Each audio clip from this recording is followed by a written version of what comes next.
where my moon video came from. It was just being challenged on these off the things top of your so head. often. I started making presentations to respond to the challenges, and eventually it became a video.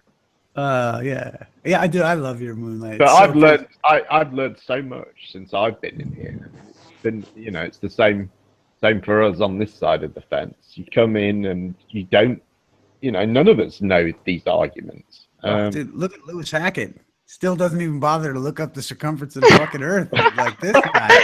That's so funny. No, he goes on there drunk. No, talks about how he's trying to attract the ladies. Yeah, he's like, yeah. Hey, Jem, on your video with the moon, I haven't seen it, forgive me, but what's your explanation or reasonable alternative to why you can actually see the what appears to be, or what may be, like the line where the stage meets the screen, the rear projection screen, in each of, or most of the lunar photos? A line where the stage meets. How do you mean? You mean like a close horizon? Yeah, there's like where, there's terrain in the background, like the hills. Mm-hmm. And it's a different color, so you can actually kind of see the apparent horizon where the stage meets the screen, and then the screen's horizon where it's displaying the terrain in the background.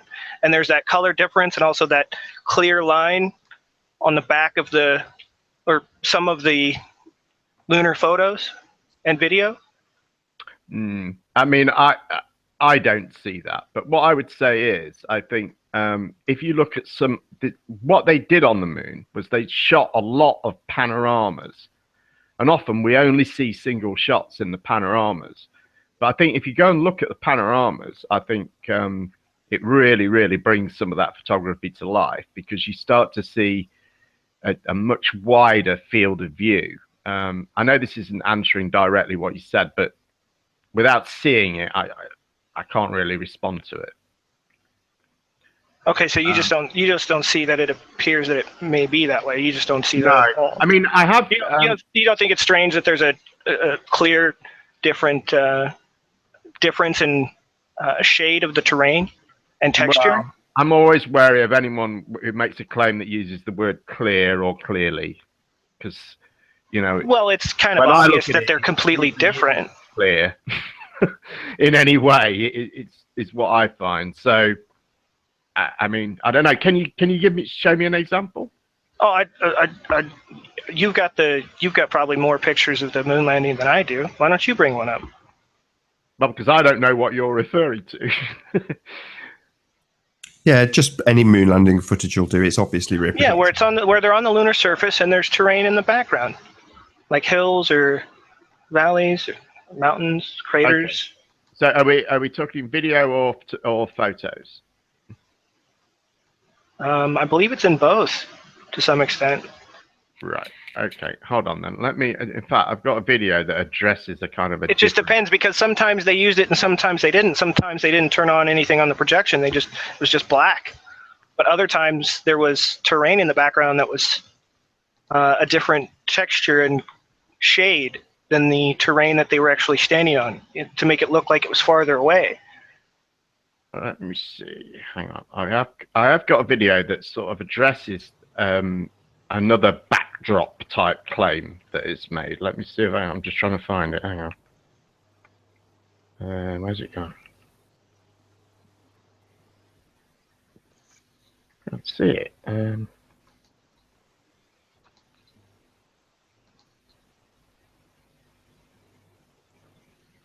This is it.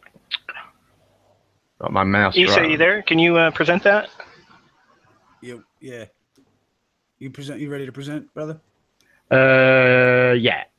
Cool. Oh, hold on. No, hang on. Cool. Let me do the screen share first. Application. Oh, shit. Shout out to Timmy. Right, now you can.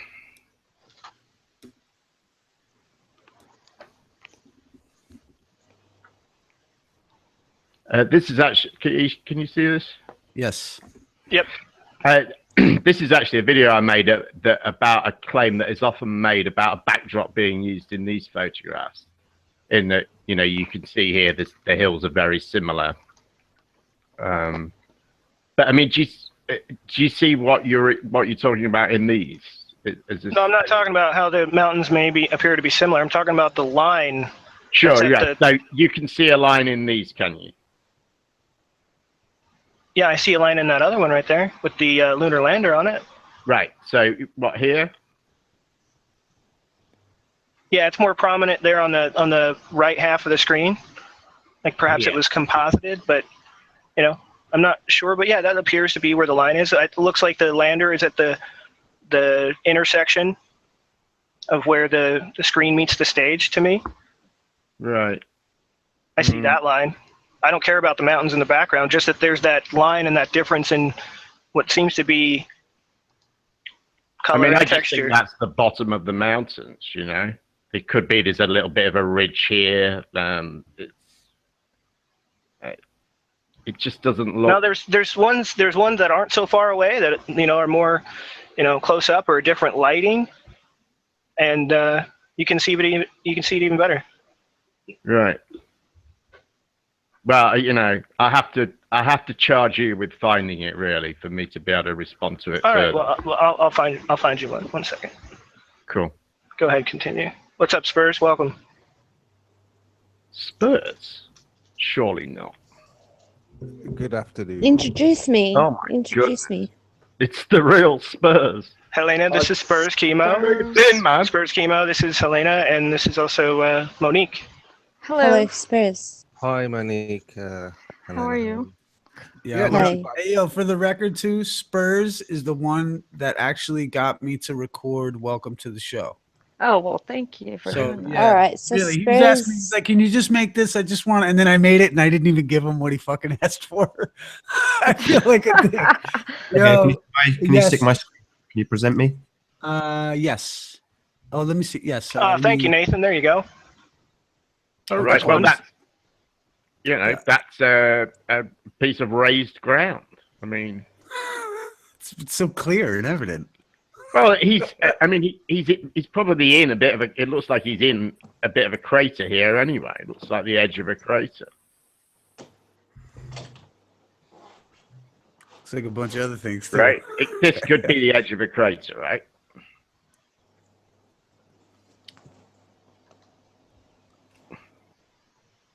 Yeah. I don't know. It just looks like it does. You could see how also the argument could be made that he's like being hung on, like he's like got the things holding him up. Yeah, he's attached to almost a neutral buoyant helium balloon. What is this? Oh, it's 17. That looks really just It's reprojection. childlike. It looks... A puppet on a string. I love it when you guys say this stuff, but what does that mean? It does. It Look looks at like it. childlike. I'll tell you. I mean, I studied this at college. Okay, Shane. hang on, what specific things make it look childlike? Everything. I mean, look at it. It looks like... Yeah, that's royal not enough. and I'd like just- to hear Nathan address this. Go on then. Yes, please do. Yeah, or if he might be busy. Oh, who me? Well, Sorry. can I say something? Sure. Oh, Yeah. Remember, you know how they got footage or like a picture of a UFO in the 60s, and it looks like 60s fashion, Yeah. right? Yes. Now, yes, if they're yes. so advanced, it's not going to look like 60s fashion. It's going to look like something that we'd see now, or something very futuristic, but it's not. And that's what I see in these pictures. It looks like 60s fashion, you know? Well, it's, That's why they keep upgrading I'm sure- the aliens, because we keep Yeah. upgrading and they have to be ahead of us. Hold on. Those are opinions, though. I'd love to hear if Nathan is there. I'd love to hear because you've studied these. You just said in college even. So I built sets. Yeah, Yeah, I built Oh, sets. really? Yeah. So Yeah, if you that's wouldn't what I mind studied. elaborate, just go on, brother. Well, it just looks like a set. I know what a set looks like. That's what a set looks like. Mhm. Simple as that. but a set Yeah, a designed 60s to look set. like the moon would look like the moon. I mean, Yeah, but- It looks like a I mean, 60s I can't set. disagree with Jem, but there's no way to verify it. This is the end of that conversation. That's Well, correct. it is, Yes. it is. If you know, visiting them, visiting something is your only means of substantiating if an event occurred, and I don't think that's a reasonable position, and I don't think it's a position that you hold consistently. Got Spurs on the panel, and Spurs was willing to say, I don't believe the South Celestial Pole exists, and I was willing to say, I've seen it, therefore I'm content to say it does. And that was my standard of evidential proof for Spurs based on the fact that I've seen it. And what, I'm supposed to just give that standard of proof up for the moon because I can't go, according to people who say it's very, very expensive and we are not going again. No, well, no, okay, fine, I just won't trust you. You know, that's Right. Well, I mean, you can hold that standard of proof if you think it's reasonable, and if you do it consistently. But I don't believe that you do. I mean, fair enough.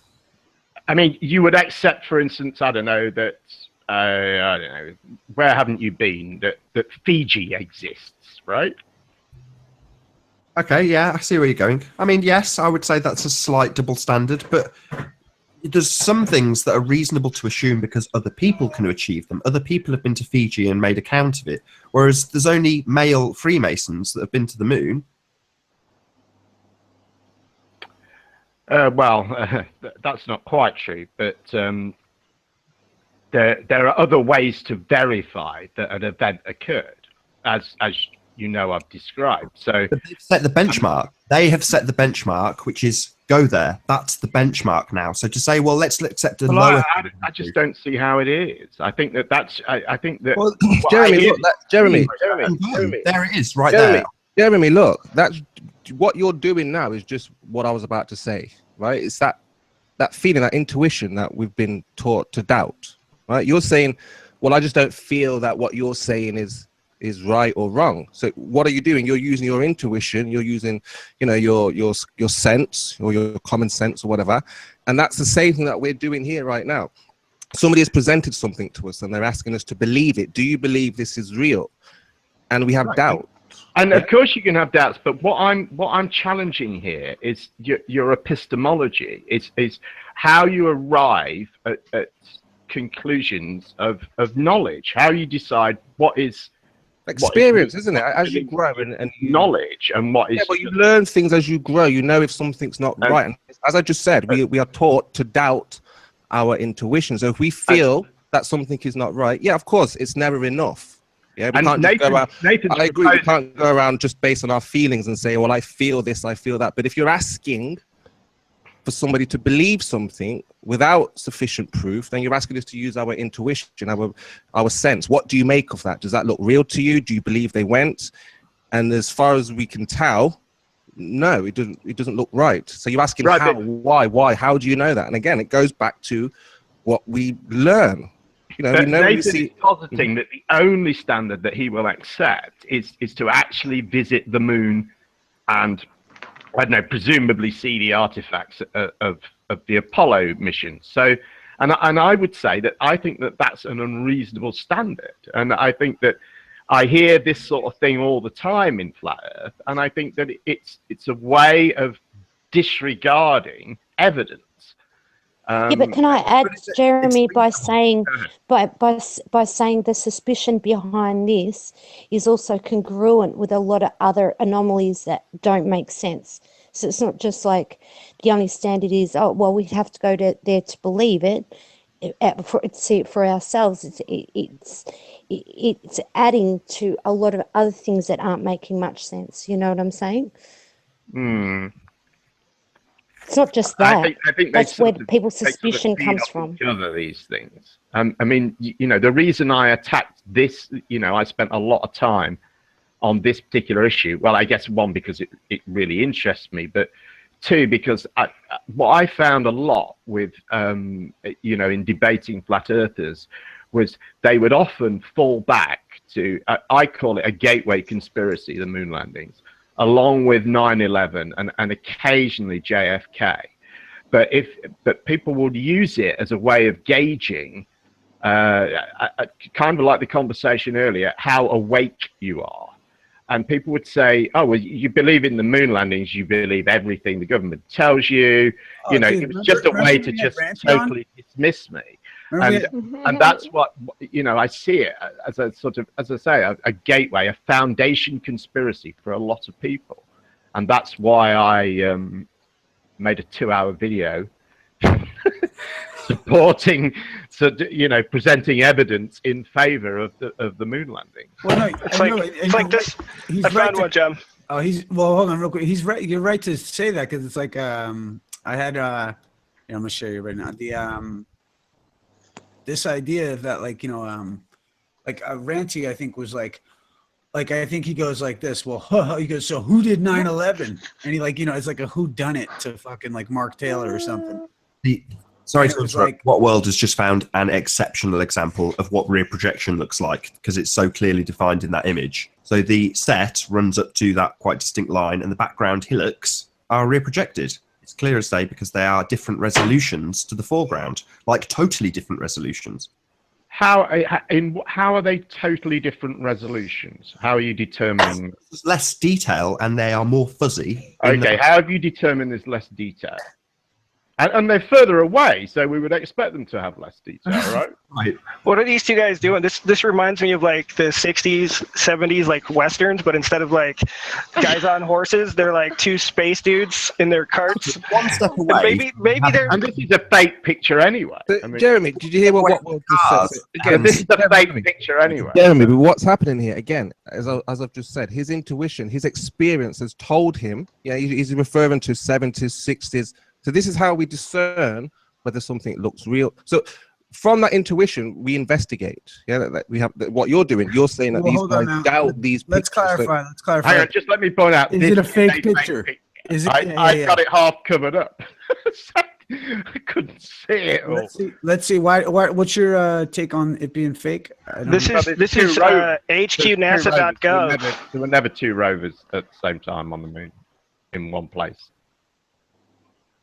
This is They only took rovers. They took rovers on the last. Well, then hold on. Then there's an inconsistency. Maybe this is fake. It is.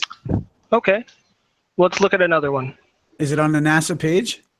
It says HQNASA.gov, but that could just be a doctored. Could be a joke. Like they're racing, like it's Grand Prix. Yeah. Drag racing, space buggies. It's like Pismo Beach with just a black. It's like the lunar lander and the reflector or the starting line. It's actually a golf course. I think. It does look really CGI'd the fuck out though, because you can see. I don't know. It's weird how I don't know. I can like almost. Jem's gonna love this, but I can like sense when something's fucking. I only saw the left-hand side. People like Gempanda doubt what you can see. That's when I moved the browser. Oh my god, there's two rovers.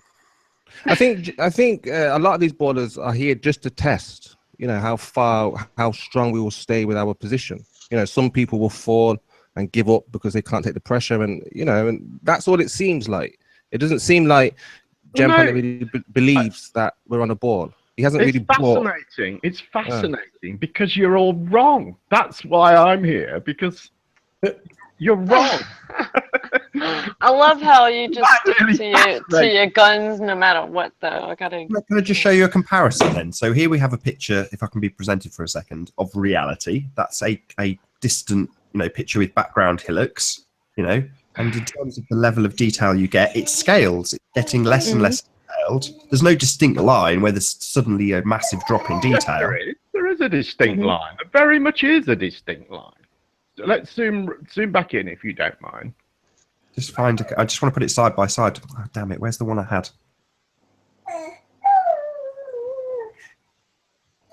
I'm glad you're doing this. I'm glad you're trying to pinpoint, make clear what your point is, and compare the two. So if you can get that other one, that'd be great, because I think I know what you're talking about.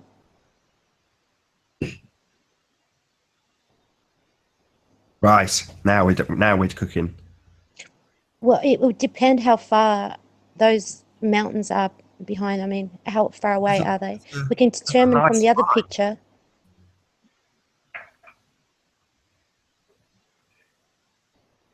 Right, now if you zoom in right on the center of this picture. I don't have to zoom on this keyboard. What do you have to press? All right.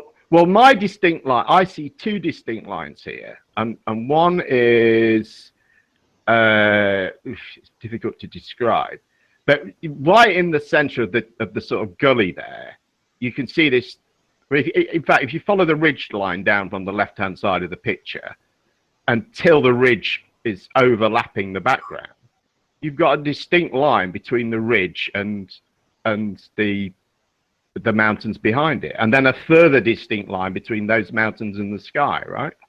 But you're describing several different focal points where there's. Come on, let's just. What I'm describing, Nathan, is one bit of land in front of another bit of land, and that's what we're seeing on the moon here. You're saying that whole landscape is akin to these, which are very far in the distance. Well, this is, if this is the same video as before, this is from Apollo 17. And what I'll do is, I'm not going to do it now, but what I will do is I will find out specifically when this piece of footage was shot, and we can find out exactly where on the moon they were when that piece of footage was shot, and where the rover was parked, which is where that image is taken from. Why can't you do it now? We can figure out what the ground is like there. Do it now. I don't know. It's so redundant. Seriously, it's such a redundant conversation. Because this is Apollo 17. It was a 3-day mission.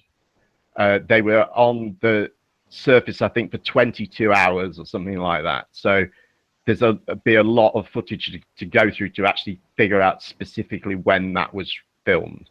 And they went to about 11 different locations on the moon's surface. So it took me a while to figure out where it came from. Reasonable doubt to what I'm asserting, but it just looks wrong. Doesn't matter if you find out where it's pinpointed, and it won't change how it just visually looks. I know, but unfortunately, that's where the argument always seems to end up. Well, it just looks wrong. Well, that what you're saying to me is, but I've got a strong confirmation bias. Yeah, I have. I've worked on sets and designed and seen how rear projection works, and that's what it looks like. So yeah, I mean, if you want to call that confirmation bias, fine. So if I can find you some shots where there is, how about this one? What would that do?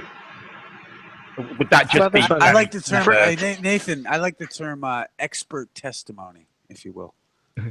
Forgive me for the last. Forgive me for the last photo, but I found another one here, Jem. This is directly from NASA, NASA.gov. Can you stop presenting me? Got it. Forgive me, guys. Stop. Yeah, this is You're so good looking, though. Come on. This is back from 2008. Everyone knows this one. I love this picture. Yeah, that one's good. Good looking, though. What's even better is if you look down here at his arm, clearly the terrain underneath his arm, and possibly this is completely different, and it may not actually match the correct arc of the moon. But that aside, here's this one too. This is the line I'm talking about here, Jem. If you can see that. Right, but take for instance then on the left-hand side of the picture, I would say that the line there is very much fainter than it is on the right-hand side of the picture. And? So why didn't they make it all like the left-hand side of the picture? If they had the ability to make the line as invisible, well, maybe because why did they have it out as on the right? Maybe because the terrain or the sand that they had was uneven, and it kind of or maybe the terrain or the sand on. Actually, I was looking over here underneath the satellite dish. You know what? I'm not saying it is, but it appears that it could actually possibly be a wrinkle, some wrinkles in the screen. Yeah, not only that, the way that line isn't straight is because it doesn't change its perspective when you tilt the camera against a rear projection screen. That's another little thing that just hints at it being rear projection. That should be a straight line. Why isn't it? Well, if I could be asked to turn my camera around, I could reproduce it. Because why should it be a straight line? I don't understand that. What I'm saying is happening in that shot is that the horizon line will stay static on the screen as they turn the camera, which puts it in a weird perspective if you get it at the wrong angle, because it doesn't change the depth of field, because that's fixed. So you get this weird effect where the perspectives look all wrong. So what we're looking at on screen now looks like it looks like what it is. It's a photograph of something different with a set in front of it. Yeah, it looks like it's got a big light right there, like right behind the camera. I can't see this very well because the icon. Hang on, let me. Check one, two.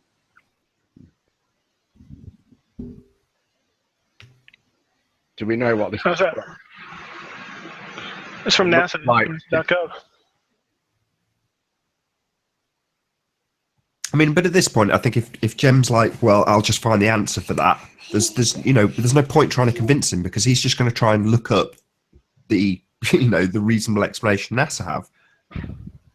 Well, same with the shadows. There's people out there debunking the nonsense with the shadows and the different light sources. Who cares about the shadows? Like, how about this right here, guys? How about the terrain? How about the land? What would you expect to see? I mean, are you saying that you would expect to see a perfectly... I would expect to see something more congruent with reality when it comes to perception at that distance. Well, I mean, you don't have anything to compare it to for a start, do you? Because you haven't been to the moon. Right, so it's unverifiable. So why would you? How could we, if we were honest, accept evidence, which is, I think I heard it said earlier. It's like it has to be refutable. It has to be repeatable in order to be scientifically validated. So therefore, these are right. That's the evidence which I presented. I mean, for me, the photos can go sing. You could still say that we went to the moon very reasonably if there were no photos or video at all. You could still say that we did it because the evidence. I tell you what, they probably would have been better off doing that. The fact that they came back with this crap is just like it looks like it's something from like Land of the Lost. It's like here they hired some guys to do like a model. Yeah, have you seen? Also, there's that guy. I don't know. There's a couple like when they did a mock-up of the moon. Okay, but what? Hang on though. Let's drill down here then. What specifically tells you that this is a model and not a rock? I'm sorry. I'm sorry. Mike, Nathan. Sorry, I'll shut up. There, look, you hit the microphone. I'm Hey, sorry. little baby. Poor Eleanor. Got to put up with Nathan all day. I love those sounds of little kids. Yeah. Forgive me. What was the point being made now? I don't know. And we all got like suckered in with the sound of the baby. Well, yeah, that's that. What's that? That neuro-linguistic. Yeah, I know, right? Well, I've often wondered that too. I've wondered that too. Like not maybe, but like certain, particularly Negator. Negator will come in. Like I swear, his baby's been 3 for fucking 10 years, right? It's trying to bypass your language filter and shit. Yeah. Crying baby in the background. Yeah. Oh shit! Wi-Fi. Sorry. What? I didn't mean you, Nathan, but Hear me slotting up my kid. yeah, this looks so real, man. See, like all that realism. What happened? All the squares that, like, you see those squares in nature, so that's like exactly what we see here. So what we see is what we expect to see. Yeah, I think those squares are just a result of the hangout. I don't think they're. Remember, these were shot on film. Oh, I like the colorizing that they didn't do to this, right? Oh, we can start. We'll just move on to something else, shall we? All right. Yeah, the colorizing. Yeah. This is just like an amusement park for me. No, only the gold part on the again, where he's looking through that glass piece. Still remains unanswered. What specifically tells you it's colorized rather than just a color photo? Oh well, I don't know. Maybe just I'm smarter than you. It just looks colorized. Okay, maybe I've Just owned looks wrong. massive memorabilia from a certain era, like when this was relevant and something that people believed, and I had like a whole package of photography and a nice set, you know. It's really cool. It does look a little And like Yeah, thanks for not answering the question. I think it should bother you that you aren't Whoa. able to answer these. No, Anyway. no. You draw these conclusions, but you aren't able to say It's- why you've drawn them, and that Well, I should. don't know. I've also got like kind of like experience like photo restoration, and you know what like color bumping does and things like that, increasing saturation or doing filters like that.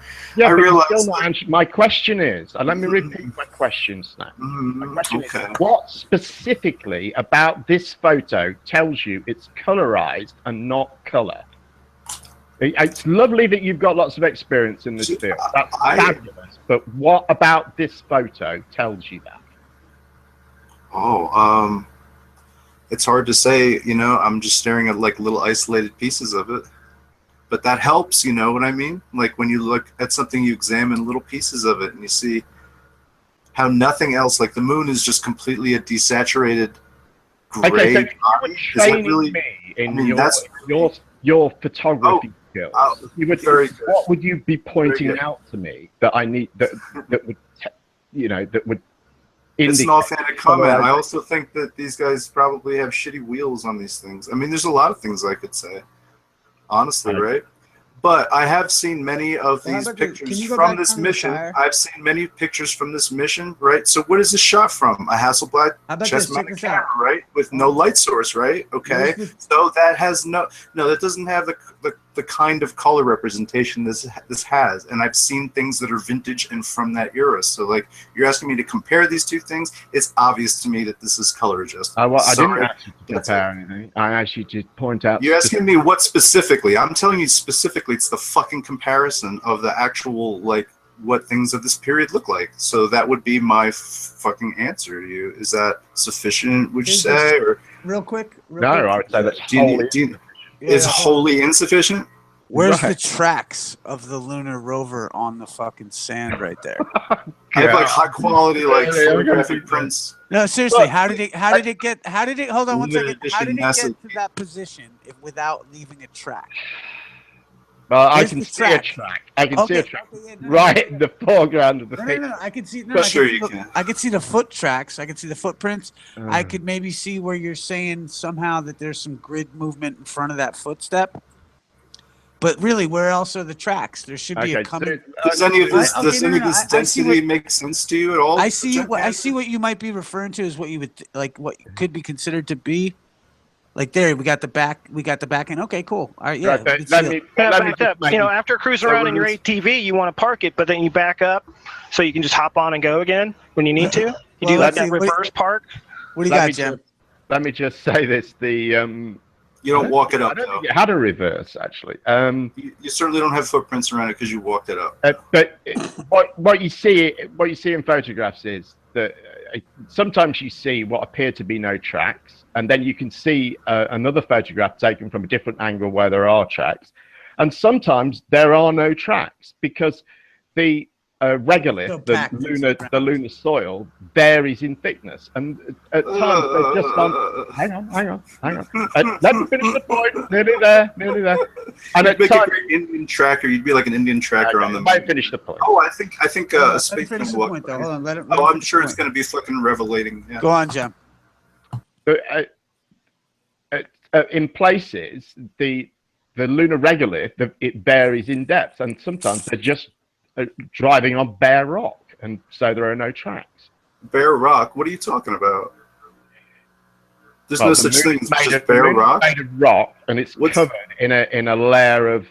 Tell me where the moon regolith comes from. that Tell me where the moon varies comes in from. You tell me where the moon comes from. Where's Very- the body itself? Where's the mass itself come from? Well, there's various hypotheses on that. Okay. Which How you is that stick with? relevant? Oh, how is it relevant? Well, it matters as far as like the moon being part of the Earth, and what part of the Earth it would be from, and I'm familiar with that, so I'm asking you if you have an opinion on it. Not really.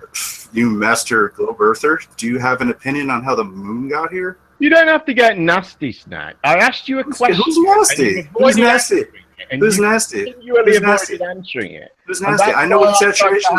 I know what a colorized photo now looks you're like. still avoiding answering it because I know what a colorized photo looks like. Where the moon came from, which is just a way of you. Do you know what?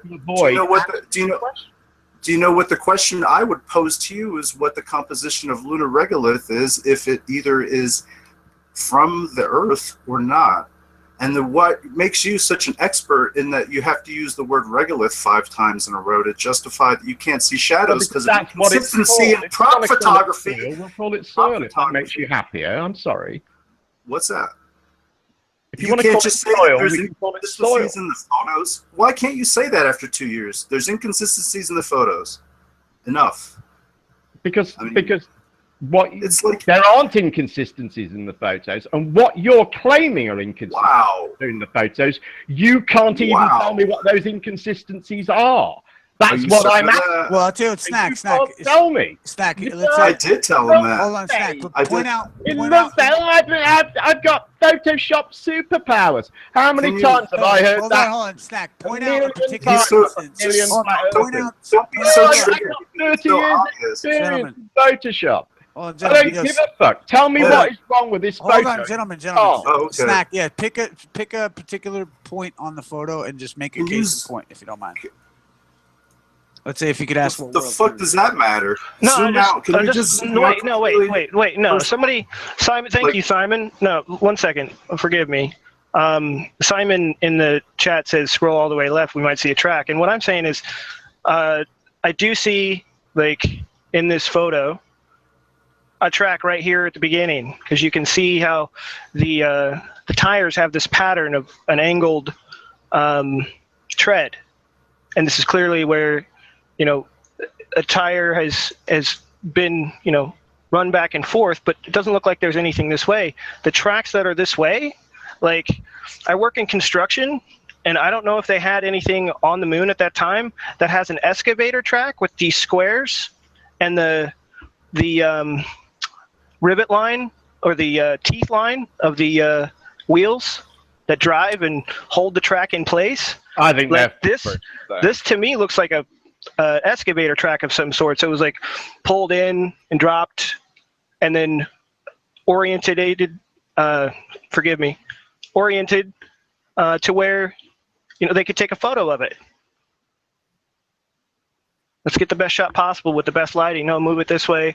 So you move it around till you get it right. And then you drop it. Or you drop it and then move it around. But this to me, I don't know. Anybody else who's in the construction trade ever driven any type of tracked vehicle? This is a track from one of those tracked vehicles. That's a track. Look at the tracks. That looks far too narrow to be a track to me.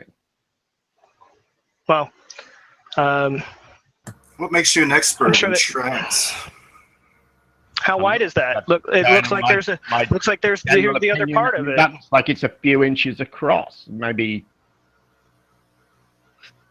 3 inches, 4 inches across.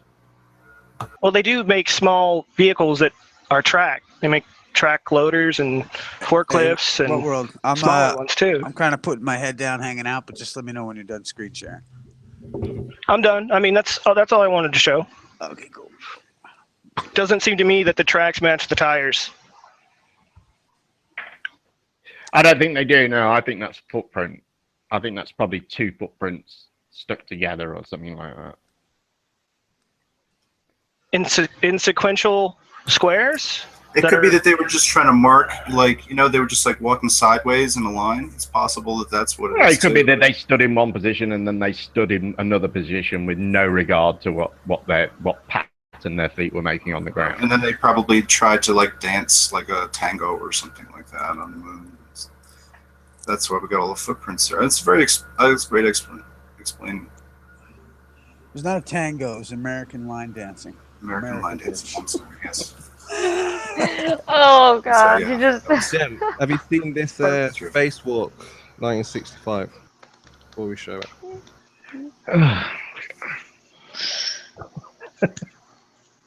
I love to hear Jem all frustrated. what he's here You're getting for. out all the old chest. Ah, fucking A. We just gotta piss Jem off long enough until he gets to the point where he's finally like, oh, fuck it, it's flat. All right. What are we going to do now? You're going to tell me the helmet shouldn't turn, or it looks like it's stop motion. Which one of those is it going to be? Well, how do you explain it? I haven't heard your explanation. Which? The helmet turning? Yeah, that's Well, one. I made a video on this. Called the Spacesuit Special. Yo, it's like Jem needs, like, you remind me of that joke where, like, I told the other night about the guy in prison, the new kid with the numbers. Did I tell you that joke, Jem? Where the guy comes in, new guy in prison, he comes to jail, and, like, he's sitting at lunch, and fucking somebody yells out, 32, and everyone starts crack up laughing. And then another guy yells out 106, and everyone's dying laughing. The guy asks the old timer next to him, "What's this all about?" He says, "Well, look, kid, we've been here for so fucking long. We know every joke, so we just gave each one a number." So fucking, so somebody yells out like 62, and they all start cracking up. And let me finish the joke now. And then what do you call it? Like the kid thinks to himself, "Oh, that shit's funny." So he sits there. He's like, "Oh, fuck it." He goes, 48, and nobody laughs. And the guy turns to, kid looks at the older timer. He's like, "What the fuck?" He's like, "That's the way you told it." Oh my god. But I think like Jem needs like a 32. I got video 32 for this. Yeah. 32. Like by the end of it, we're just like, well, 34. We're like, God damn it. Anyway, Gemini spacesuits, the helmet had a rotating ring, a ring bearing that allowed the helmet to rotate. So the head didn't move inside the helmet like it did with the Apollo. A vacuum sealed, what do you call it? So, I mean, when we compare the Russian spacewalk 1965 and the American one 1965, do you see any differences? Well, yep. Yeah.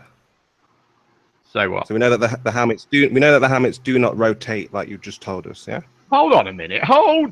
We don't know that at all. I mean, what the Russian does is has no consequence with what the American does. Well, it's the same year.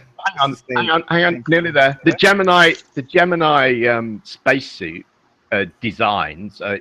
All the documentation is there online. You can see how the suit evolved, who was contracted to make it. It's made by BF Goodrich, I think. The tire people. The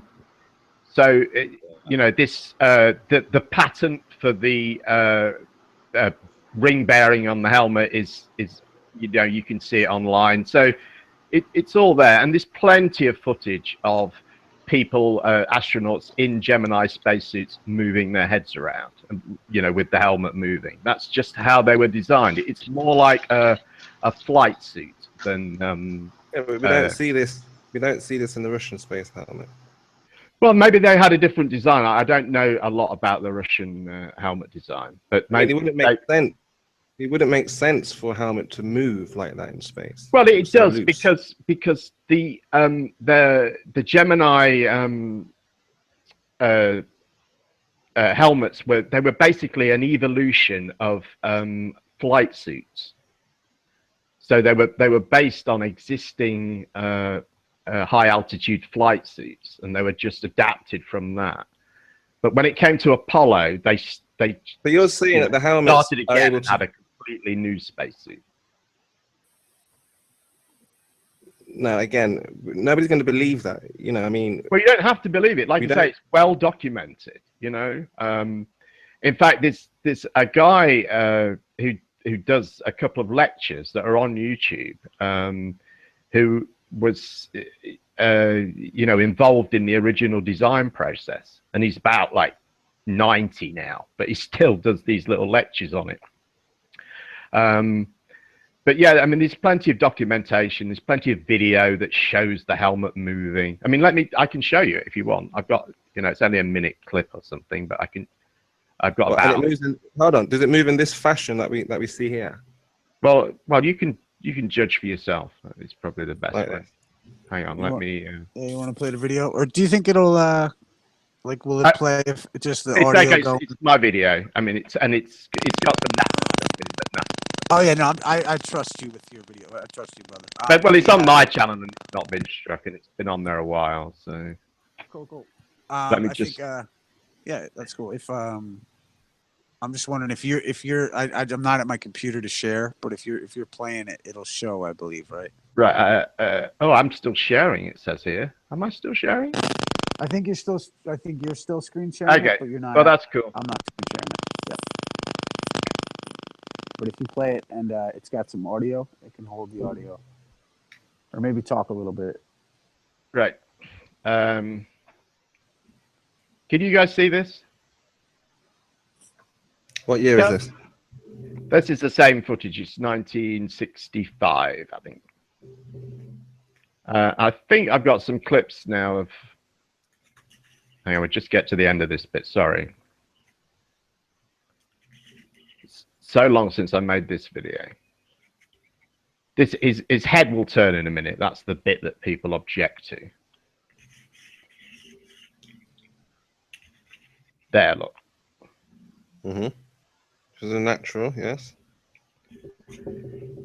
Right. So here's some clips of the helmets turning. You can see the bearing look, the ring bearing look.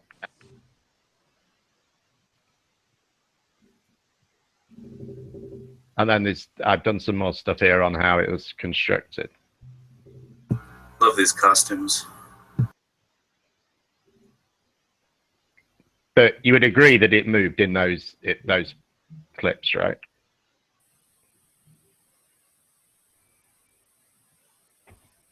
Let me run it back. Yeah, run it back. Oh, you talked too. Forgive me, I just spoke. Right, yeah. So you can see it moving in all these clips. No, I can't. You can't see it moving? We're talking about the same fashion that we see in the video, yeah? In the video that you say we well, take. It doesn't make exactly the same head movement, but you can see that the helmet moves at the neck. Yeah, I can see that it would modify it after we've reckoned. There, look. And there. And there. Is it super real? And there. And there. What's there? But look here, look. You can see him actually moving the bearing. Oh, wow. Ring bearing. Wow, that's freaking revolutionary. Can you just play it once more? I'm really sorry. If you can just... And slow it down, because I can't see this head. I'll screen share, because we're getting too much back and forth with the chatter. Hold on one second. Am I not presented then? No, you're presenting, but it's only when you speak. You know what I mean? Like. Right. You need to present me then. Yeah. No, I was lying down for a sec. Yeah. Well, don't. If you can start the tape. Yeah, could you slow it down? Maybe put it in slow motion and. Yeah, put it in slow now. Hang on. Let me get it back to the. Yeah, right. Did you see Jimmy's thing with Larry with the black mirror? He closes up to the black mirror, and all of a sudden, it's Larry pops out. It's so funny. Oh God! All right, carry on, gentlemen. Are you guys seeing this still? Yeah.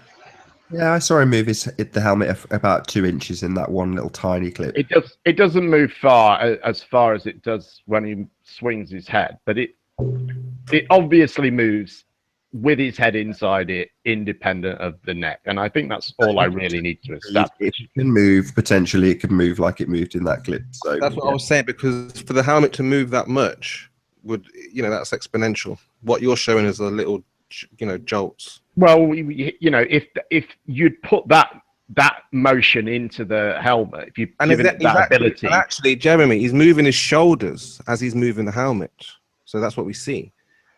In the space one, it's just a head turn, not body turn. It's on a bearing, therefore it can move. So to say, well, it's moving too much, it's like, not a great argument. And also here, look, you can see here, this is the glove from the same suit. This has a similar bearing on it. Let me see what else I can find for you. I think I've got a patent here for some of it somewhere. Hang on. There we are. This is about testing. I think we're on to Apollo suits now, actually. This is. I mean, we're into the realms of conspiracy here, because the argument we put across is that if I was to say that I've been to the dimension of Zod, and I show all the documentation for all the equipment I made, and I have a whole team of people make me equipment, that doesn't mean I can travel to the dimension of Zod. Yeah, no, it's like, and then it's like me coming over. Go ahead like, and present Nathan that. went to Zod. Don't tell me. Go ahead and present that evidence, and let's assess it. But you don't have that evidence. We have an example of that. Yeah, no, we have first-hand testimony of a government agency presenting us with information of them traveling to a distant planet, the moon. Now, that's all conjecture as far as I'm concerned, whether or not it's even a thing we can land on until it's confirmed. And as far as I'm concerned, showing how they did it, if we're saying, well, it's a deception, they didn't do it. Well, no, this is how they did it. It's like, we're just going to go around in circles with you showing this, what we would call... Well, you're right. You're right. I mean, the anomaly hunting is not a good means, I think, to reach accurate conclusions about reality. Exactly the words I was looking for. Anomaly hunting, exactly. Yeah. And I could sit here all day and provide explanations. And as you say, at the end of it, you'll just say, well, that's what NASA told you. So, you know, so what? So I agree. I think it does be. But what I would say, the evidence I would present, I think the best evidence for moon landings is lunar laser range finding and lunar rock samples. And those are the laser range finding experiments are conducted all the time, you know, several times a week, at different locations around the world, and have done for decades. And sometimes, you know, high school students go and, you know, they're there when they're being done, and, you know, all sorts of people do it. So I think that those show us that something highly reflective is on the moon and can be targeted. And I think with the rock samples, again, these have been widely distributed, believe it or not. That NASA send out like 400 samples a year. They're not all new, pristine samples. A lot of them are sent out on loan and have to be returned. But people can still do non-destructive tests on those samples.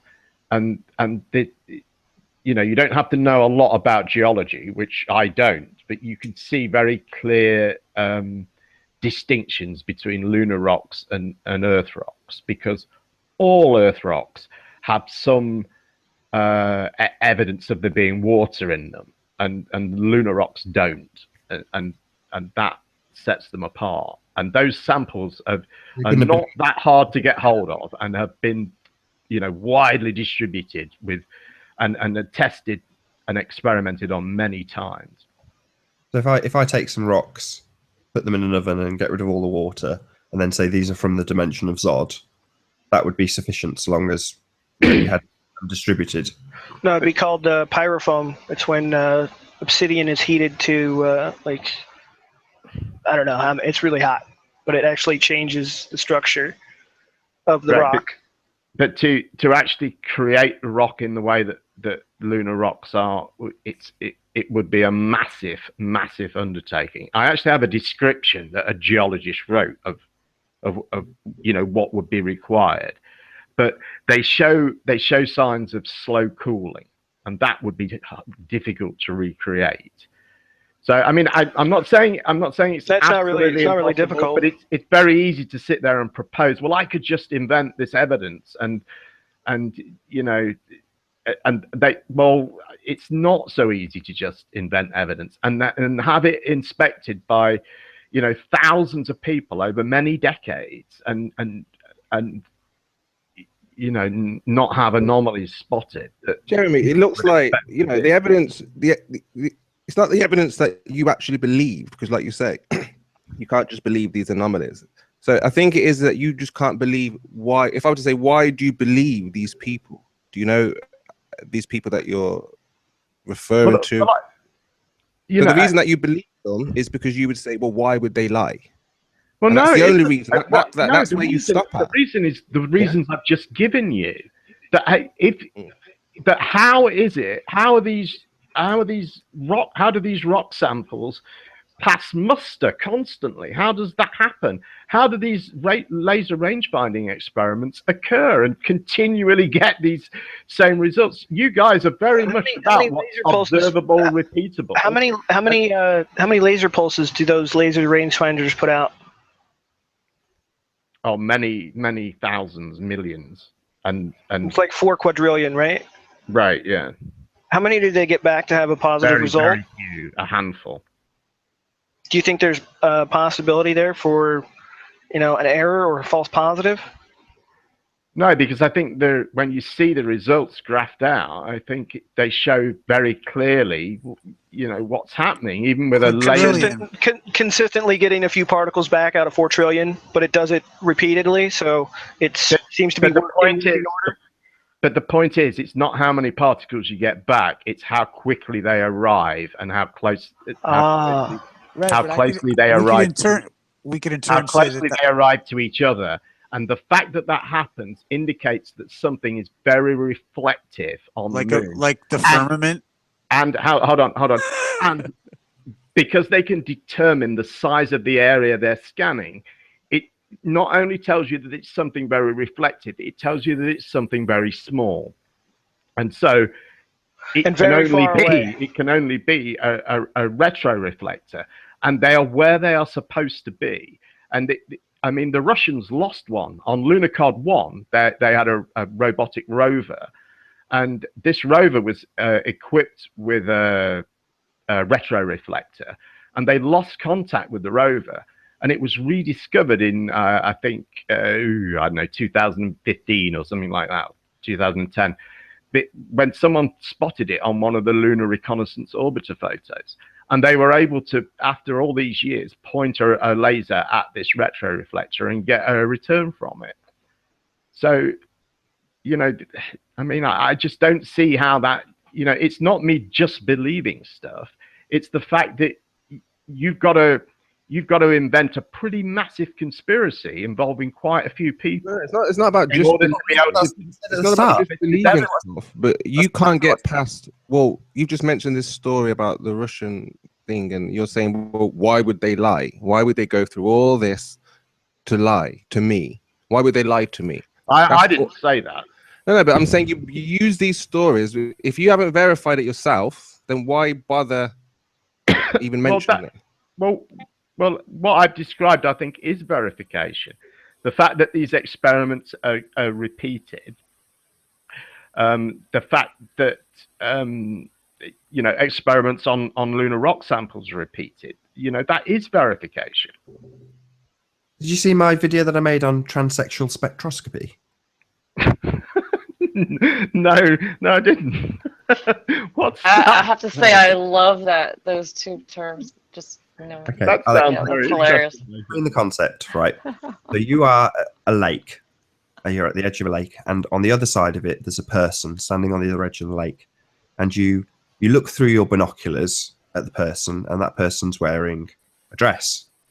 Now, at this stage, would you conclude that they're a woman? And you go, well, it's a reasonable conclusion.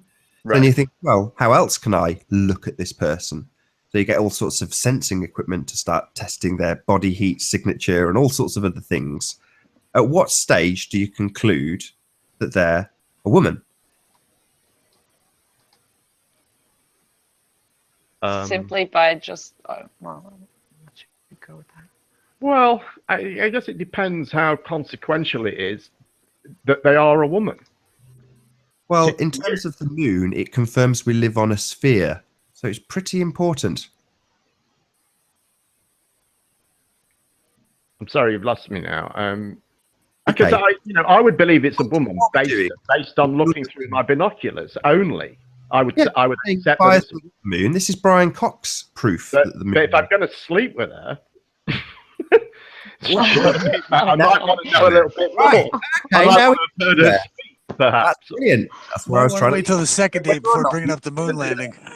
As long as those standards have been set, now you can. Yeah. So whether or not that's a good standard. So you look through the binoculars. And she's got breasts, and the dress is quite nice, and she's got long hair. So you'd say, okay, I'll definitely sleep with her because she looks like a woman, right? Bearing in mind the title of this example is transsexual spectroscopy. Okay. So you'd sleep with that person based on what they look like? Well, I don't. He's gonna say yes. I don't know. I'm lost in the analogy now. You know What I mean? point? Answer the question. This is how one meets women from the other side of a lake. You know, I understand it's a hypothetical, but I'm having difficulty getting onto it. Same as looking at something in the sky and deciding what it is.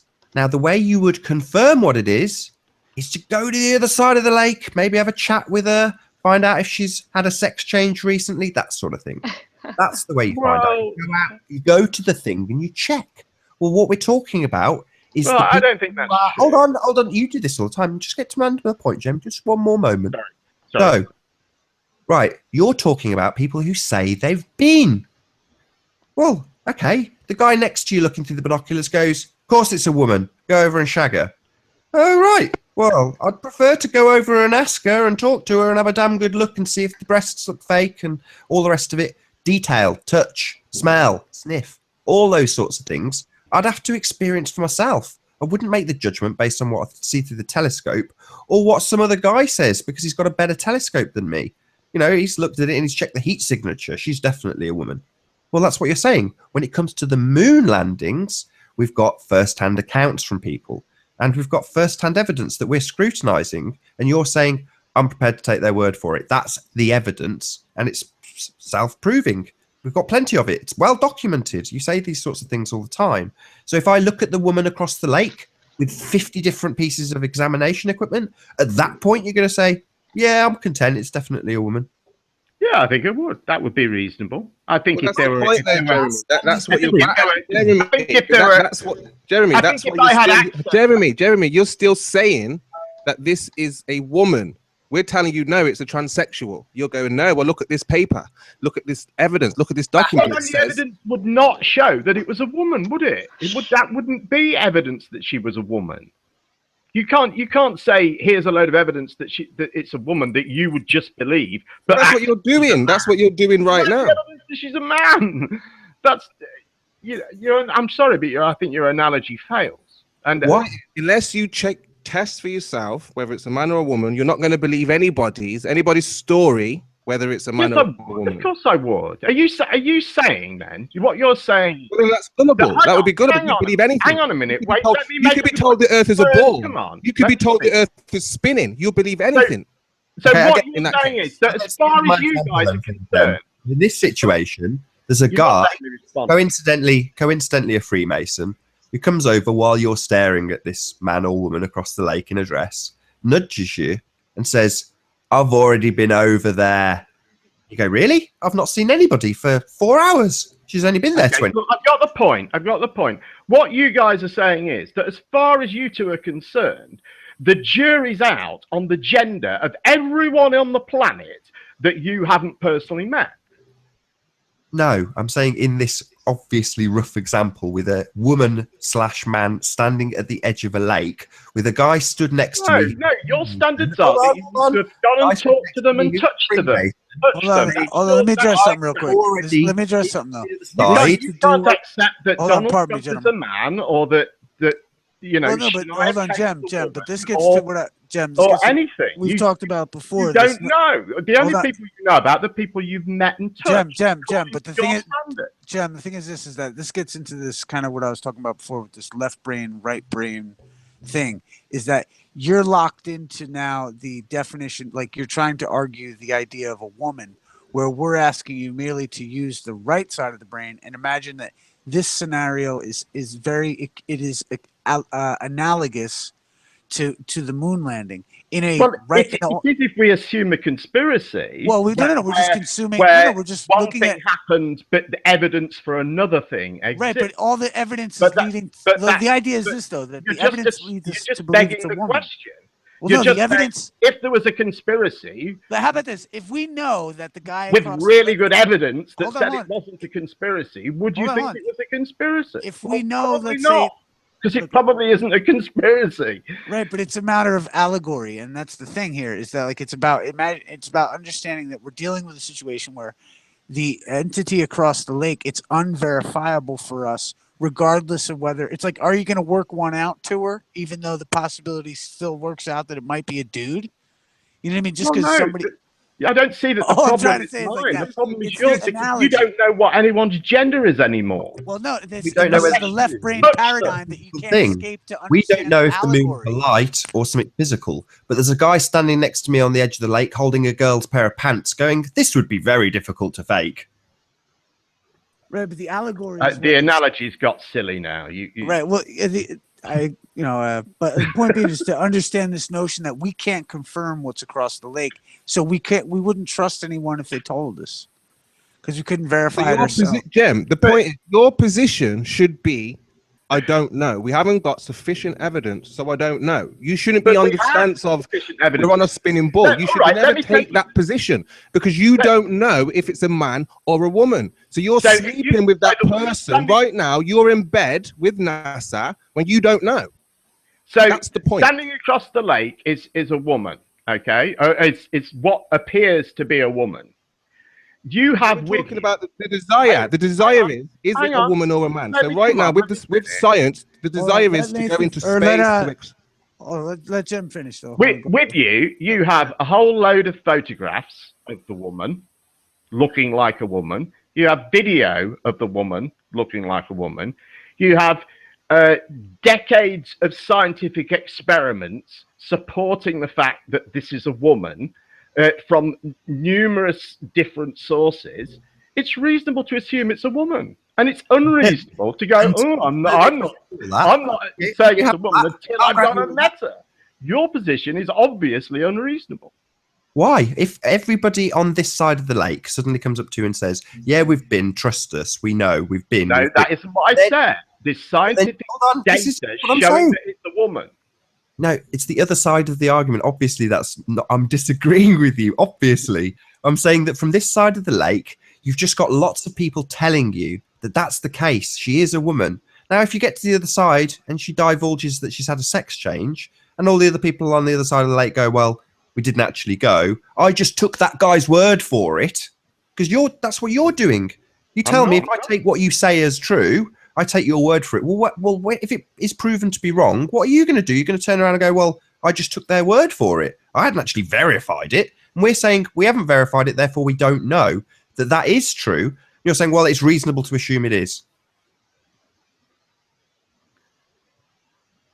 What I'm saying is, it isn't a case of just believing people. It's a case of looking at data that's available and seeing that data is available, and seeing that data supports the claim, and that is the case. Well, it's also like this though. It's like a case of believing people. It's a case of believing data. Well, no, it's like somebody coming back with a picture of a girl in a bikini, and they're like, but it's like cropped out, so you don't see the face, you don't see any of it, and they say, "Here, look at this.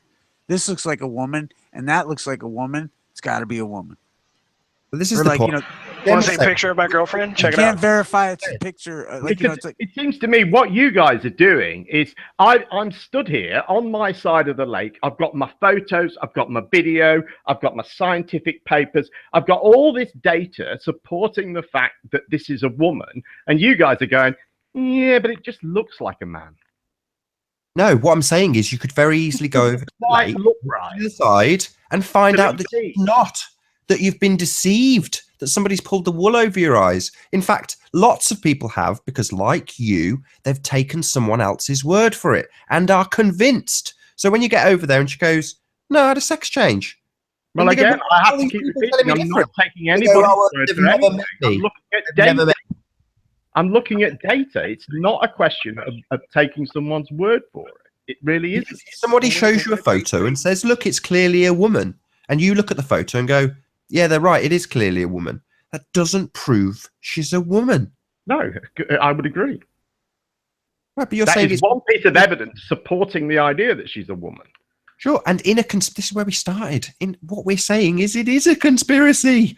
But when a body of evidence supports a claim, and that evidence comes from reputable sources and a multitude of them, and is repeatable and has been repeated, then it becomes unreasonable to hold the position that you're holding, which is beautiful. I just can't make my mind up. Well, at what point do you make your mind up? Well, that's the very, very nature of it. Earth Court, that's the point. It's down to judgment. The fact that the stack of evidence, what you're saying is almost akin to saying that one person will present a compelling argument and the other side will just present completely nonsense dross that you couldn't possibly pay attention to. That's not the case. We've got two sides of a story, two compelling arguments. Yes, one could be perceived by you as being more compelling than the other, but you're putting that argument forward. It's the same in court. When there's two lawyers, both who have not been there, fight for their client with absolute determination that they are right, just, and true, and both will have compelling arguments. At the end of it, this is so beautiful because at the beginning you were like, I would love to be a judge. You are. You make your own judgment. You've decided, I will trust them. I've made my judgment. I don't trust them.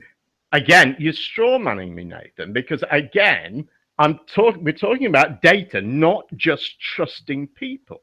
And again, what you're saying is it doesn't matter how much data that you're presented with.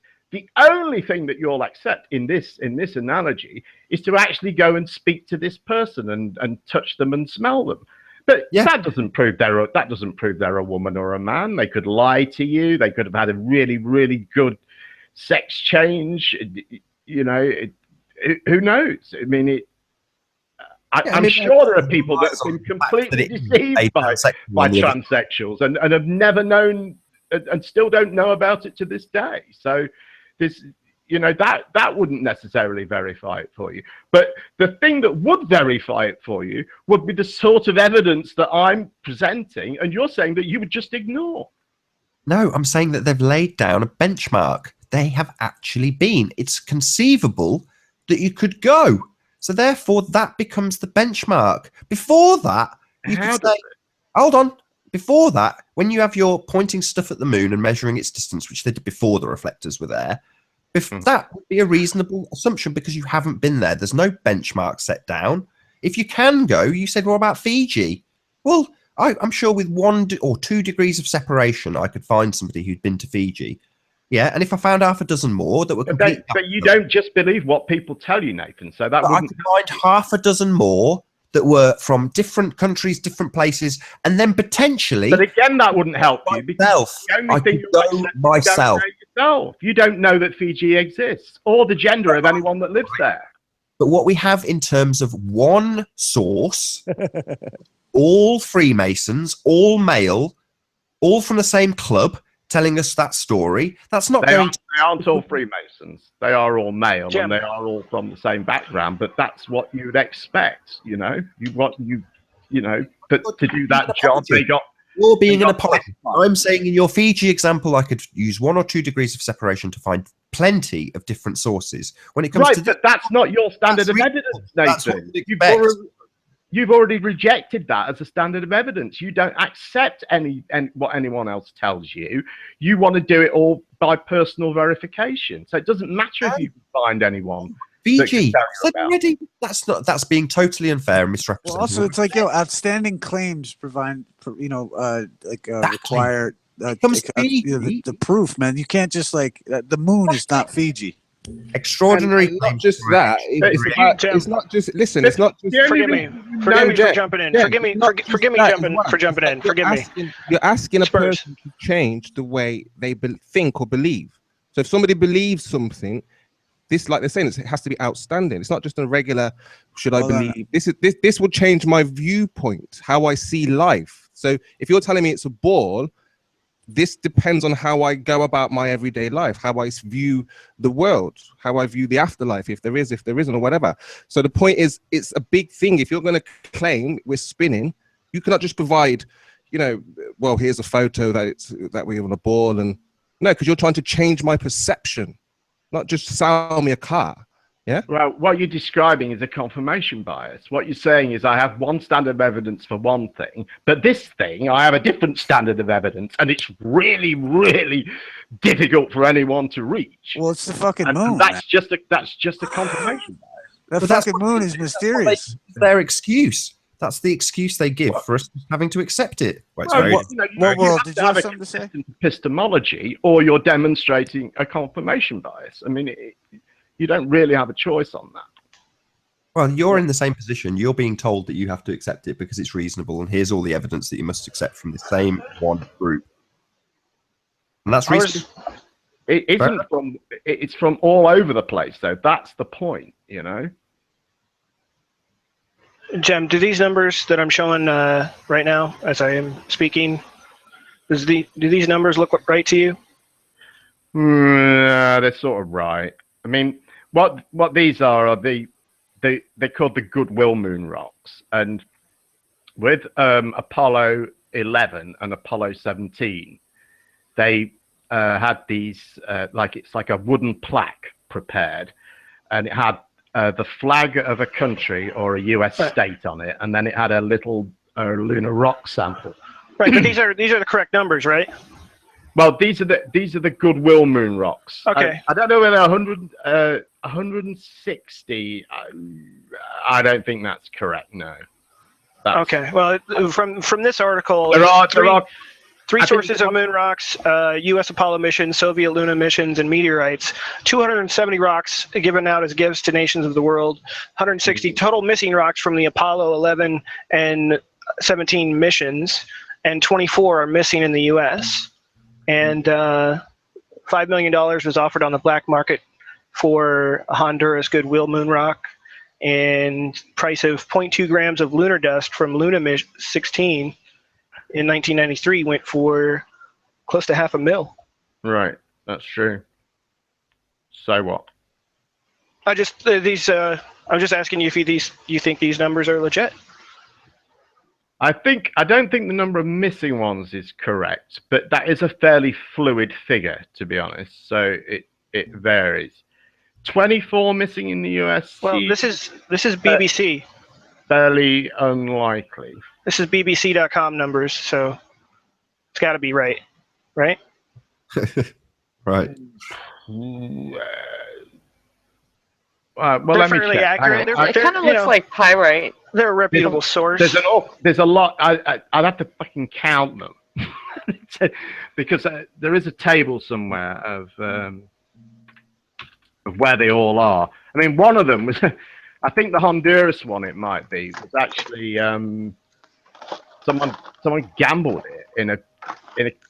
I think it ended up in a Las Vegas casino or something like that. But it was returned to that state wherever it was. But you know, it's basically a wooden plaque with a few like a little dome of plastic on the top with these moon rocks set in it, these tiny fragments of moon rock. And so these, you know, they get put on display in places, in, you know, state capitol buildings or in some museum somewhere, and they get moved around and they get put in storage and things like that. So, you know, they do. Do you have a favorite moon rock picture? They just go missing. Well, the best place for moon rock pictures is called curationlunar.com. It's a NASA website. And that has loads and loads of microscope images of moon rock. And they're really beautiful. Oh yeah, this is the one I was on before I dropped out because I didn't specify what to search for, and I just tried to load them all, and it just totally crashed my browser. So, right, I've found a table now that tells where each one of them is. It actually tells you where each one is located. So, do you have a favorite? You want to bring it up? But yeah, there's one in Leicester.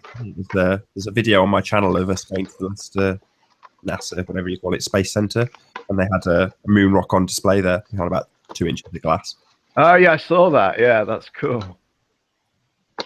But I can show you what the I can show you what a Goodwill display looks like. Hang on. Yeah, I went to the Museum of Natural History in Houston when I last visited there, and they had a really nice rock and geology exhibit with all the different minerals, you know, underneath, you know, behind a glass case, of course, but lit a certain way, and then like a little plaque that shows you all the, you know, properties and names, and It's pretty cool.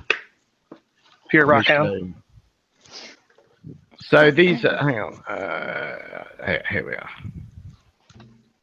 So I'll just talk, I guess. So you can see all these, right? Yeah. Yeah. So this is what the Apollo 11 ones were like this. They got this, and they've got like one piece in.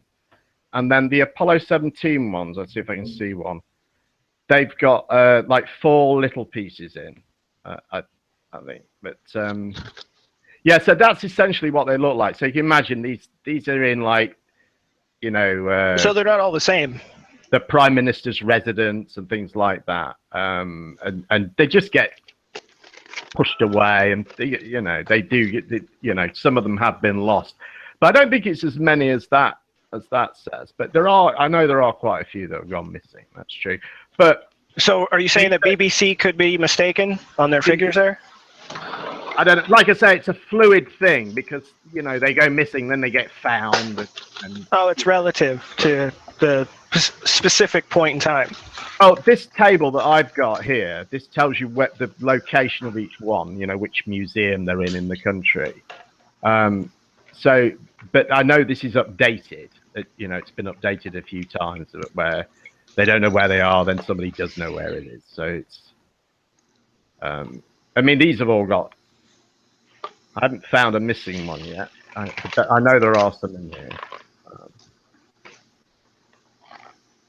Yeah, see, look, all of these. No, nobody seems to know where any of these are. Look. This is the kind of documentation you're talking about. So there's lots of documentation for these rocks being around. But well, these aren't really the rocks I'm talking about because. Hang on, let me. My point is though that there'll be somebody somewhere who is influenced by these rocks. You know, they see them and they're told that they've come from the moon. They haven't got them. They're just told. And it will be massively influential to their life. This is something, you know, in other words, it will change how they perceive what the moon is from a very early age, and that will be hardwired into their cognition from then on in. And from that point, you must accept our arguments that you're not verifying any of that stuff. And all right, well, let me show you how it can be I'll show you how it can be verified, or at least one way that a sort of a layman can. Cool. See. Hang on, let me.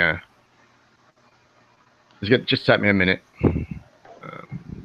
Are you going to pull up a picture there under the microscope from the curator website? Baby. Yeah. Cool.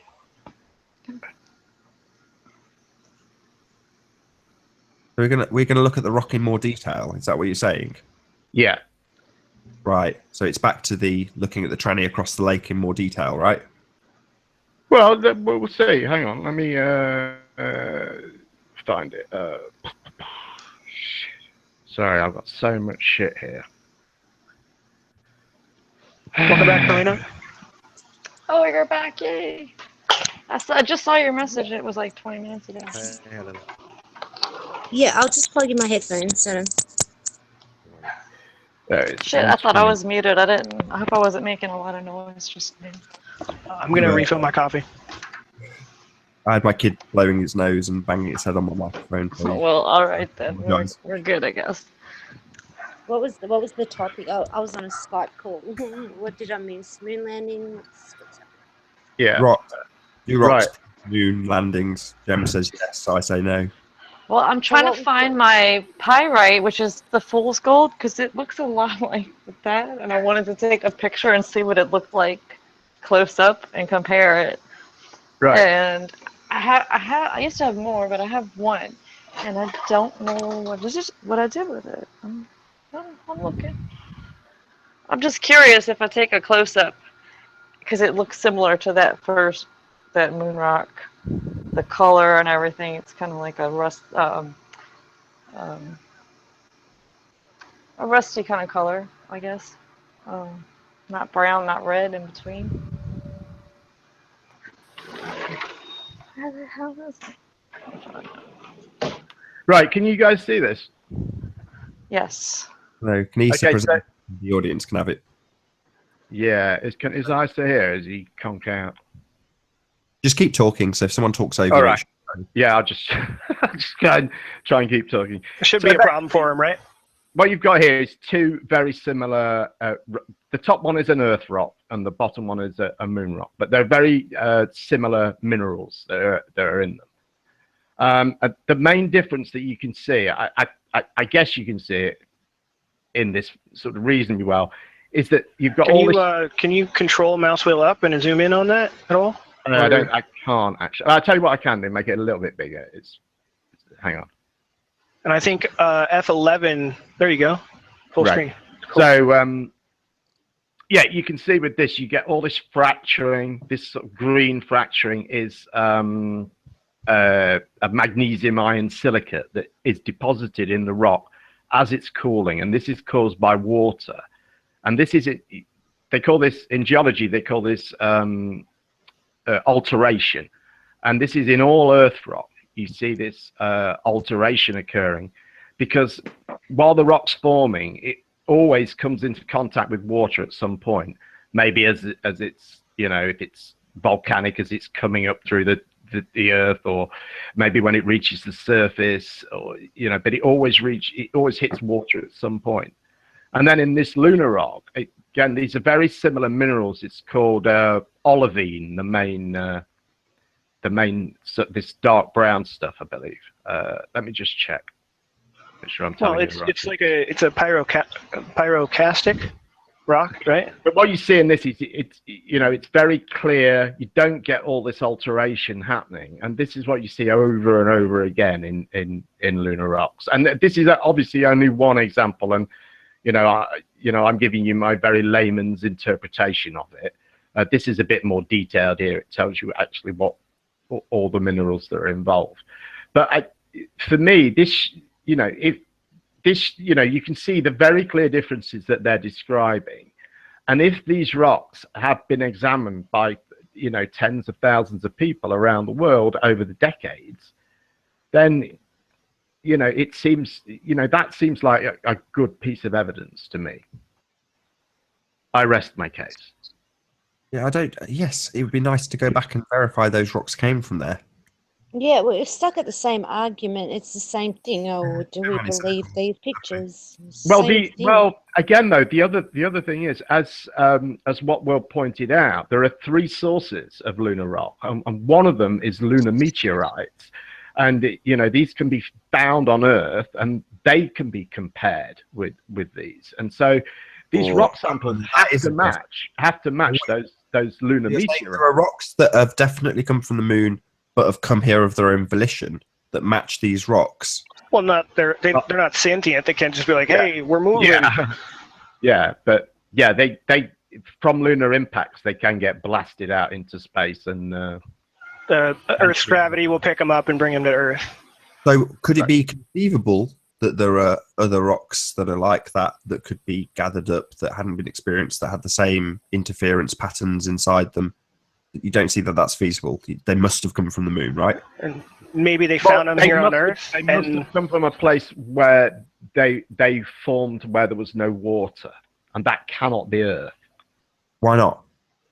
Because there's water on Earth everywhere. So you can't perceive of any instance whatsoever where they could create something like that. That's what you're saying. Well, I guess it's possible. I guess maybe. Well, no, not really. Because water's everywhere, and I guess if you were faking it, that would be possible. But the process to fake it and make it look there's a little bit on it here. It says these rocks have grains easily visible to the unaided eye, which means they cooled slowly. To have made these materials synthetically would have required keeping the rocks at 1100 degrees centigrade for years, cooling them slowly at thousands of pounds per square inch pressure. I'm not saying years to create the apparatus and years more to get the hang of making the materials, and then years more to create. I'm not saying that they're going to be synthetically made. I'm saying you literally just gave me an example of how moon rocks make it here of their own volition. Now, number one, that's a presupposition that they've come from the moon, but you're saying there's certain rocks that have no water that are found on Earth. So therefore, you have given me a conceivable explanation for somebody going out and finding a similar composition rock, picking it up, analysing it, and going, this is nothing like anything else on Earth. Well, it's on Earth. What are you talking about? That's a good point. But it can't have been formed on Earth is the key. Oh, here we go. Now we've got this next tangent that we're going to go off. It couldn't possibly be formed on Earth. It was No, that's the same tangent. On it's Earth. It's represented You by told you. me 10 minutes ago. I've got this from you. It's found here. But the ones that they've brought back, well, they absolutely must have come from the moon because of this composition. Well, there are 391 kilograms of it, and lunar meteorites are extremely rare and very, very difficult to find. I mean, it's. I think, what world could perhaps bring up that graphic again? I think, did it tell you how much? I don't know whether it detailed how much. No, I don't think it did it? Just. I don't think you've heard my point, Jem. You have just given me the linchpin to your own argument. You've said they find them on Earth. And now you've given me a presuppositional argument that they're from a lunar ejection. But the bottom line is, you've said they don't occur here naturally, therefore it couldn't possibly have come from here. Other than the ones that come from here, of course. Well, that's completely... Well, again, you're misrepresenting what I'm saying. I didn't say... You said they find them on Earth. Did they not find them on Earth? Yes, but they cannot be formed on Earth. They must be extraterrestrial. Right. Okay, but you're saying that there's another moon rock that has definitely come from the moon because it couldn't have come from any other place. Well, I'm saying the stuff that's here that you're saying couldn't perceivably been synthetic. So what you're saying is that what NASA claim are lunar rock samples are actually... Anything found on Earth with a weird composition. Yes! Are actually lunar meteorites. Well, wow, the penny drops that it could be something other than moon rock. Yes, Jeremy, correct. Oh, no, they couldn't because... No, of course, there's plenty of documentation. Wait, let me ask this. Was there a time that you know of, Jeremy, where the Earth didn't have any water on it, where it could have been made? I don't know about that. I know. Snack's already tried to have him with Thea, and he wouldn't have it. What? The creation of the moon itself comes from a to respond to the planet, I think Thea, and it's right after the heavy bombardment at a time when that's right. It was a complete fireball. There was no water.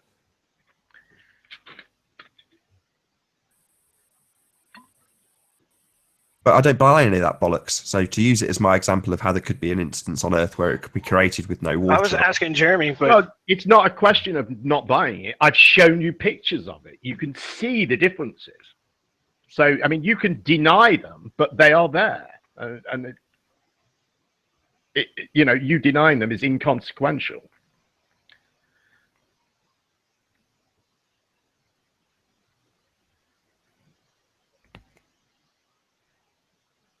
I don't know.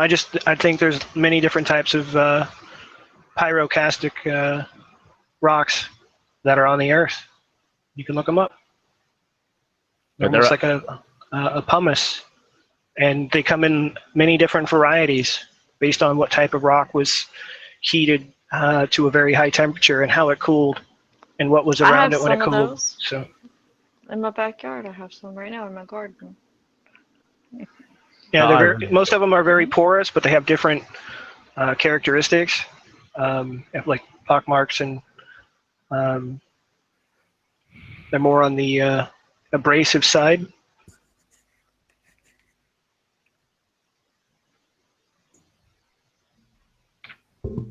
It's like when you heat obsidian to a very high temperature with no water, you get like a foam. It actually floats and it absorbs oil from oil spills. It's rhyolite pumice.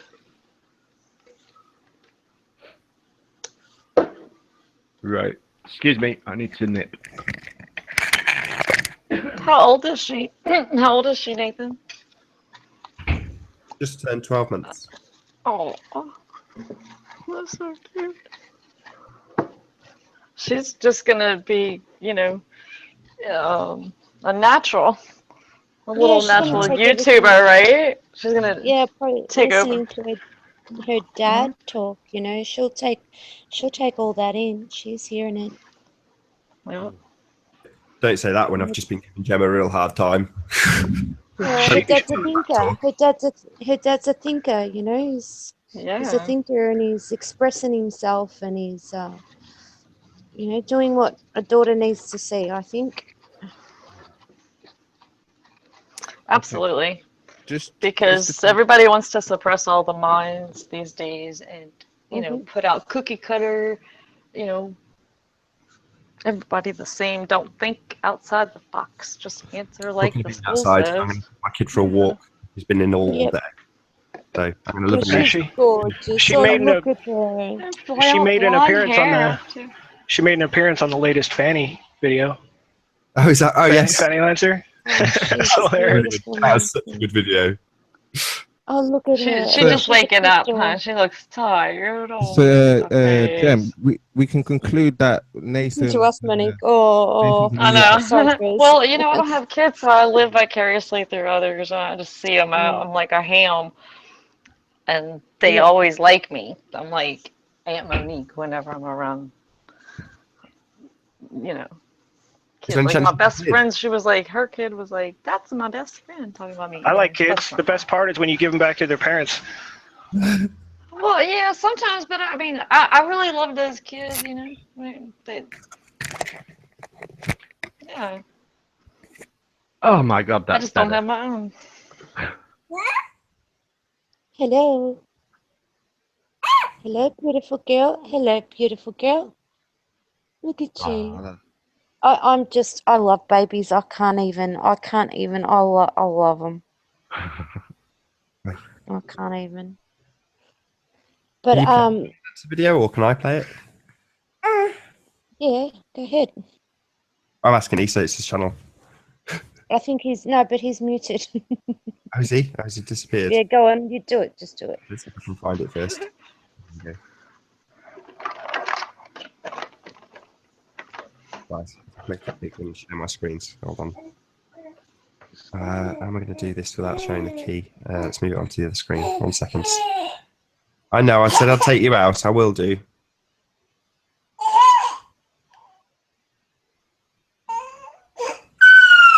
Oh, it's okay. Yeah, let's put us on mute.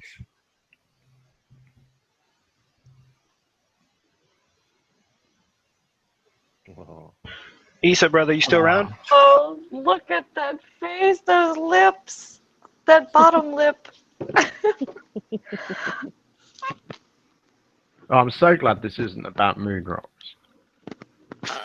I'm just a sucker when I see a little kid do that face. Yeah. Yeah, I mean, if you're gonna have a baby, like, and you got women on a call, like, seriously, to expect us to ignore a baby, it's not going to happen. Yeah. It's just not. So. And so watch a man being so good with her, he's changing her diaper. You know, you don't see that. You know, that's cool. I like that. You guys ready? Daddy, yeah. But Jeremy, I thought Moon Rocks was one of your favorites. Yeah, I'm bored of So, it. oh, this was a meetup y'all had? Oh, cool.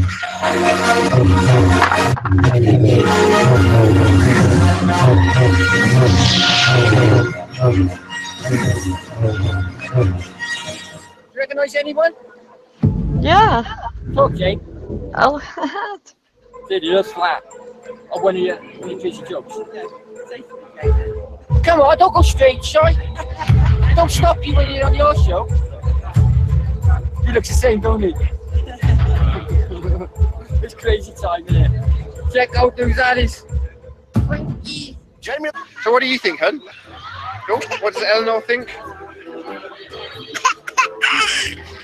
Well said.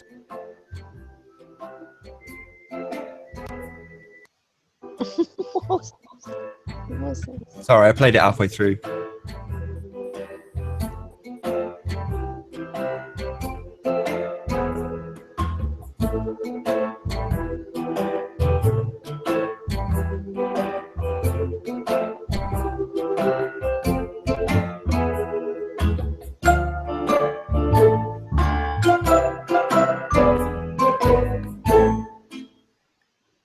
Lovely, beautiful. Got another one? Oh, we've got a guy with a globe. There you go. That's for you, Eleanor. Oh, you can take it. It's okay. No. Oh, she's a bit shy. No. There you go. You can have it if you want it. No? Yeah, come on. Take it. Take the globe. Yeah, I've known Martin for such a long time for the videos. Yeah, and I literally came just for him.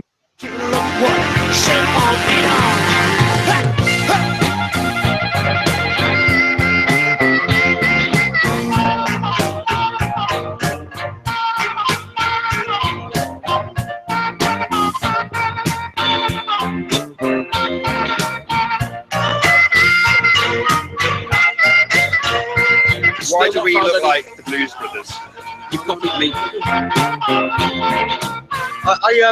When I was in the merch, right, we used to dock in Greenwich Wharf in Woolwich, and I used to drink in a pub called the Cutty Sack. And who owned it was the twin sister of Barbara Windsor, and she's identical to her. And she was in with all that, wasn't she? Well, what can I smell? Pussy. Ah. Now you listen to me, son. I'm giving you pearls here.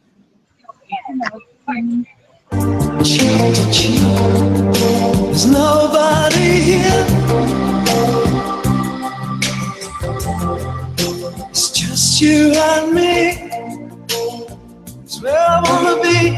And I hardly know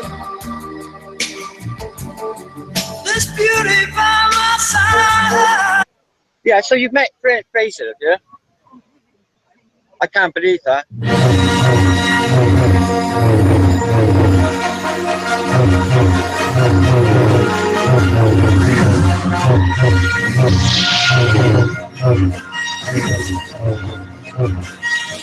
you recognise anyone?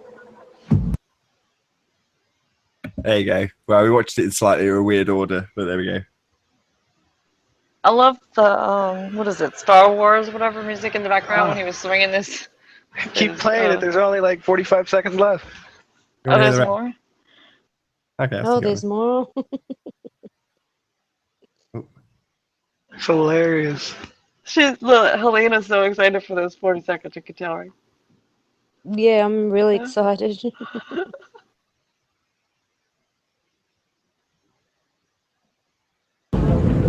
Talk, Jake.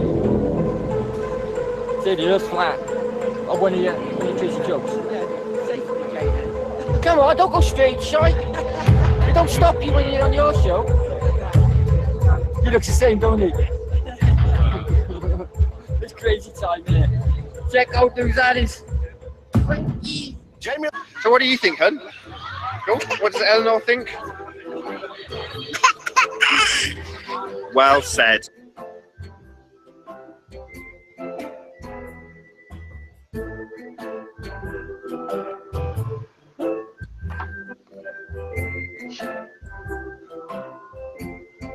She's like, get that globe out of my face.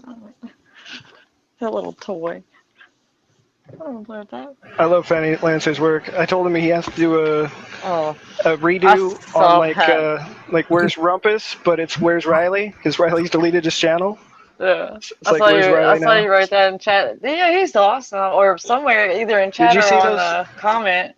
That was probably before your time. You didn't see the Where's Rumpus No. videos. But I'm sure whatever you're talking about is, if he does it, it'll be good. Do you remember that? So Jem? far, I love that stuff.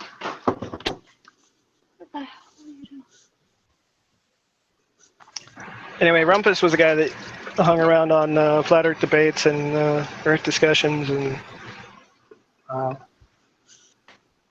yeah, I remember Rumpus. Yeah, Fanny did a video like "Where's Rumpus?" He commented on my videos last week. The next one needs to be "Where's Riley?" Because he's really Riley's good. The music that's coming out, it's just, or has come out, it's amazing. And then he puts his spin on it, and wow, takes me back to so many good times. You know, there's wild nights. And just the fact that people know the difference between jungle and drum and bass here, and just, that's crazy. It's a very niche, I guess, genre or music to have so many people aware of it. Yeah, it says a lot. It might be I there's like a that a certain lot. type of mentality of people that like drum and bass. Yep. Well, We're the cool people. Exactly. I'm going to I bid you said that guys out farewell. loud, I'm going to say thanks again for having me. And if Issa can hear me, thank you for having me, Issa. Wait. Oh, you're checking out? Yeah, I'm going to take my kid for a walk. She's getting a bit Nice anxious. one, that. Yeah, Nathan, pleasure. Be Beautiful. well. I saw her a little bit, but yeah. Have a good one. See you, Yeah, Nathan. Nathan. Take care. See you, Bye, Alan. Alan. People.